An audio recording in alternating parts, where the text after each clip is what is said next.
Hello friends, story start பண்ணலாமா? ஒரு குட்டி ஊரில் ஒரு அம்மா அப்பா இருக்காங்க. அந்த அவங்களுக்கு ஒரு அழகான பொன் குழந்தை பிறக்குது. அந்த பொன் குழந்தை தான் நம்ம ஸ்டோரியோட ஹீரோயினி. ஓகேவா?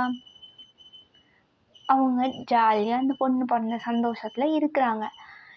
அந்த பொண்ணும் நம்ம உலகத்துக்கு வந்துட்டோம் அப்படின்ற ஒரு சந்தோஷத்தில் இருக்குது. அந்த பொண்ணுக்கு தெரியல, நம்ம இதுக்கு அப்புறம் தான் நிறைய ஸ்ட்ரகிள்ஸ் ஃபேஸ் பண்ண போகிறோம்னு அந்த பொண்ணுக்கு அப்போ தெரியல. பிறந்துடுச்சு, ஸ்கூல்லாம் போகுது, வளருது. பட் இந்த பொண்ணுக்கு ஸ்கூல் போகும்போதும் சரி, காலேஜ் படிக்கும்போதும் சரி, அந்த பொண்ணு மனசில் வந்து ஒரு விஷயம் வந்து ஓடிட்டே இருக்குது. ஏன் ஏன் நமக்கு மட்டும் ஏன் நமக்கு மட்டும் ஏன் நமக்கு மட்டும் அப்படின்ற ஒரு விஷயம் ஓடிட்டே இருக்குது. என்ன நமக்கு மட்டும் அப்படின்னு யோசிக்கிறீங்களா? அந்த பொண்ணு ஸ்கூல் போகுது, கொஞ்சம் வளருது, ஒரு 4th ஸ்டாண்டர்ட் போகுது. அப்போது சொல்கிறாங்க, அந்த பொண்ணு அது வரைக்குமே அந்த நீக்கு மேலே வரைக்கும் அவ்வளோதான் ட்ரெஸ் போடும்.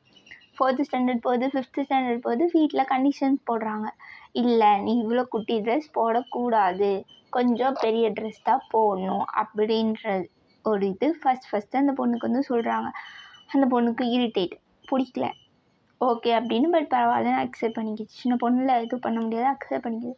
அப்புறம் 6th போகும்போது ஏஜ் அட்டெண்ட் பண்ணியிருக்கு அந்த பொண்ணு. அதுக்கப்புறமும் அந்த பொண்ணுக்கு நிறையா ட்ரெஸ் கோட்ஸ் சொல்கிறாங்க. இப்படி தான் போடணும், இப்படி தான் இருக்கணும், ஷால் போடணும், செய்யணும், அப்படி இப்படின்னு வந்து சொல்கிறாங்க. அந்த பொண்ணு ஓகே ஓகே அப்படின்னு சொல்லிட்டு வந்து மண்டையாட்டிக்குது. சரி சரி அப்படின்ற மாதிரி வந்து மண்டையாட்டிக்குது. சின்ன பொண்ணில் ஒன்றும் தெரியல, மண்டையாட்டிக்குது. இப்படியே வந்து போயிட்டுருக்கு. அந்த பொண்ணு சுற்றி என்ன மிஸ்டேக் ஆனாலும் அந்த பொண்ணு மேலே தான் பழி சொல்கிறாங்க. நீ ஏன் இந்த ட்ரெஸ்ஸு போட்ட, நீ இப்படி போனதுனால தானே இப்படி நடந்துச்சு, நீ ஏன் சிரிச்ச, நீ சிரிச்சதுனால தானே இப்படி நடந்துச்சு, நீ ஏன் இப்படி பண்ணுற, நீ இப்படி பண்ணதுனால தானே இது இப்படி நடந்துச்சு அப்படின்ற மாதிரி சொல்கிறாங்க. அது அந்த பொண்ணுக்கு வந்து பிடிக்கல. சின்ன பொண்ணு வந்து சரி சரின்னு மண்டையாடிட்டு இருந்துச்சு. காலேஜ் முடிக்கிற வரைக்குமே அப்படி தான் இருந்துச்சு. சரி நம்ம வளர்ந்தோன்னே சரியாக போய்டும் அப்படின்ட்டு காலேஜ் படிக்கும்போது இப்படி தான் இருந்துச்சு அந்த பொண்ணு. ஓகே ஓகே அப்படின்னு மிஸ்டேக் சொன்னால் கூட ஓகே அப்படின்றதுல இருந்துச்சு. அந்த பொண்ணு யாருமே கஷ்டப்படக்கூடாது அப்படின்னு நினச்சி எஸ் எஸ் மட்டும் சொல்கிறான். அதுவே அந்த பொண்ணுக்கு ஒரு பிரச்சனையாக வந்து அப்போ கூட அந்த பொண்ணு வந்து ஓகே ஓகே அப்படின்ற அந்த ஒரு கட்டத்தில் ஓகே ஓகே தான் சொல்லுது. பட் இருந்தாலும் அந்த பொண்ணை வந்து யாருமே வந்து புரிஞ்சிக்கல. ஒரு கட்டத்துக்கு மேலே அந்த கேரக்டரை அசாசினேட் பண்ணுறது, இந்த மாதிரி நிறைய விஷயம் அந்த பொண்ணுக்கு வந்து நடக்க ஆரம்பிக்குது. நமக்கே இப்படி நடக்குது அப்படின்னு அந்த பொண்ணு ஒரு கட்டத்துக்கு மேலே யோசிக்கிறா. நமக்கு ஏன் நடக்குது, நம்ம என்ன பண்ணோம், இதுக்கெலாம் நடுவில் நம்ம என்ன பண்ணோம் அப்படின்னு சொல்லி அந்த பொண்ணு வந்து யோசிக்கிறா. ரொம்ப யோசிக்கிறா. அந்த பொண்ணுக்கு ஆன்சரே வரல. பட் அப்போ கூட அவளை சுற்றி இருக்கவங்க என்ன சொல்கிறாங்க, நீ சிரிச்சதுனால தான், நீ பேசினதுனால தான், நீ இப்படி ட்ரெஸ் பண்ணதுனால தான், நீ ஏன் இப்போது இப்படி ட்ரெஸ் பண்ணியிருக்க, நீ ஏன் இப்படி இருக்கிற, நீ ஏன் இந்த டைமுக்கு வெளில போகிற, அந்த மாதிரியே அந்த பொண்ணு வந்து சொல்லிகிட்டு இருக்காங்க. இதனால் அந்த பொண்ணு வந்து நிறைய அவமானப்படுறா, நிறைய அழுகிறா. பட் அந்த பொண்ணு அழுகிறா செய்கிறா, அது யாருமே எதுக்குமே வந்து அந்த பொண்ணுக்கு தெரியல. ஒரு கட்டத்துக்கு மேலே அந்த பொண்ணை வந்து எகிரிட்டு பேசுகிறா.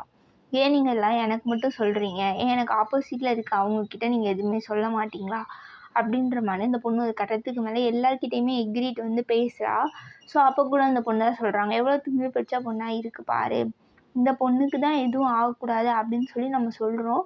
பட் ஆனால் இந்த பொண்ணு நம்மக்கிட்ட வந்து எகிருது பாரு, நல்லதுக்கே காலம் இல்லைப்பா அப்படின்ற மாதிரி எதுக்கு இருக்கவங்கலாம் பேசுகிறாங்க. இவளுக்கு வந்து எதுவுமே வந்து புரியல. பட் அப்போ கூட யாராச்சும் பேசினா அவள் சொல்கிற விஷயம் இதுதான், நீங்கள் ஏன் என்னை மட்டும் சொல்கிறீங்க, ஏன் ஆப்போசிட்டில் இருக்கவங்களுக்கு தான் நீங்கள் எதுவுமே டீச் பண்ண மாட்டிங்களா, ஏன் எனக்கு மட்டும் நீங்கள் டீச் பண்ணுறீங்க அப்படின்ற மாதிரி அந்த பொண்ணு வந்து சத்தம் போடுறா, சண்டை போடுறா, அழுது பார்க்குறா, புலம்பி பார்க்குறா. No use. அந்த அந்த பொண்ணு பேசுகிற அந்த 10 செகண்ட்ஸ்க்கு மட்டும்தான் அவளோட வேர்ட்ஸ்க்கு வேல்யூ இருக்கே தவிர, அதுக்கப்புறம் திரும்ப அகைன் அவங்க அதை தான் பண்ணுறாங்க. இவளால் முடியல சுத்தமாக. இவங்க கொடுக்குற அந்த ட்ராமாஸ், அந்த எமோஷ்னல் ட்ராமாஸ்குள்ளே இருக்க அந்த பொண்ணுக்கு சுத்தமாகவே பிடிக்கல. அதுலேருந்து வெளியில் போகலாம் அப்படின்ற ஒரு ஐடியா வந்து எடுக்கிறா. வெளியில் போயிடலாம், நமக்கு எதுவுமே வேணாம், இவங்க வந்து இவங்களோட இந்த ஃபேமிலிஸ் வேணாம், இவங்க சொல்கிற இந்த ட்ரெடிஷ்னல் வேணாம், இவங்க சொல்கிறது எதுவுமே நமக்கு வேண்டாம், நம்ம வெளியே போயிடலாம் அப்படின்ற ஒரு கட்டத்துக்கு அந்த பொண்ணு வந்து ஒரு முடிவு எடுக்கிறா. ஏன்னா அந்தளவுக்கு இவ்வளோ சுற்றி இருக்கவங்களாம் பேசியிருக்காங்க. என்ன ஒரு சின்ன விஷயம் நடந்தால் கூட இந்த பொண்ணு தான் வந்து பேசுகிறாங்க. பிகாஸ் இந்த பொண்ணுக்கு ஒரு பையனை பிடிச்சிருக்கு. அந்த பையன் கூட இவளை தான் வந்து மோசமாக ட்ரீட் பண்ணுறான். ஏன் நீ இப்படி பண்ணுற, நீ பண்ணுறதுனால தான் அப்படின்ற மாதிரி அப்போ கூட வந்து அவன் இவளை தான் வந்து ட்ரீட் பண்ணுறான். அந்த பையன் கூட இருக்கிறதுனால இவளோட சுற்றி இருக்க ஃப்ரெண்ட்ஸும் சரி, அவன் வேணான்னு சொல்கிறான், ஏன் போகிறேன். ஆண்டன்னு இருக்கு அப்படின்ற மாதிரி அப்போ கூட இவளை தான் அவங்க வந்து தப்பாக பேசுகிறாங்க, தப்பாக நினைக்கிறாங்க, செய்கிறாங்க. ஸோ அந்த பொண்ணுக்கு வந்து இதெல்லாம் ஒரு கட்டத்துக்கு மேலே வெறுத்து போயிடுது. நம்ம ஏன் இவங்க கூட இருக்கணும், என்னோடய லைஃப்பில் இவங்க யார் இதெல்லாம் பேசுகிறதுக்கு, இது என் லைஃப் தானே அப்படின்ட்டு அந்த இவங்களோட ட்ராமாஸ்லாம் இருந்து வெளியே வர்றா. வெளியே வந்து ஒரு என்டர்ப்ரனர் ஆகலாம் அப்படின்ற ஒரு ஐடியாவுக்கு வந்து அதுலேருந்து வெளியில் வந்துட்டு ஒரு பிஸ்னஸ் ஐடியாவும் வந்து யோசித்து அதையும் அவள் பண்ணுறா. பட் அதில் கூட அவளுக்கு வந்து நிறையா பிரச்சனை.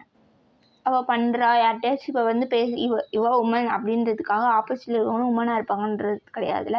பிஸ்னஸுங்கும்போது உமன் ஆர் மென் எல்லோரும் தானே இருப்பாங்க. ஸோ இந்த மாதிரிலாம் அவளோட ஆப்போசிட் பார்ட்னர்ஸ் வந்து மென்னாக இருக்கும்போது அப்போவும் நிறையா விஷயம் இவளை பற்றி தான் வந்து தப்பாக பேசுகிறாங்க.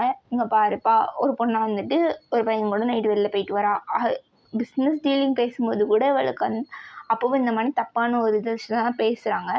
வீட்டிலேருந்து கல்யாணம் பண்ணிக்கோ, கல்யாண வயசு வந்துடுச்சுன்னா கல்யாணம் வயசு விட தாண்டிச்சுல கல்யாணம் பண்ணிக்கோ அப்படின்ற மாதிரி ஒரு கட்டத்துக்கு இப்போ தள்ளப்படுறா. ஸோ அப்போவும் என்ன சொல்கிறா, அவளுக்கு கல்யாணம் பண்ணிக்கிற எண்ணம் இல்லை. எப்படி இருந்தாலும் எனக்கு எதிர்த்த ஒருத்தன் வருவான், அவனை எதிர்த்து நான் ஏதாவது பேசினா அவன் என்ன சொல்ல போகிறான், உன்னால தான், நீ ஏன் இப்படி இருந்த அப்படின்னா அவன் அப்பவும் என்ன தான் வந்து பேச போகிறான். நம்ம ஏன் நம்ம லைஃப்பை தூக்கி ஒருத்தவங்க கிட்ட கொடுக்கணும், மாட்டேன் அப்படின்ற ஒரு முடிவில் அவள் ஸ்ட்ராங்காக இருக்கிறா.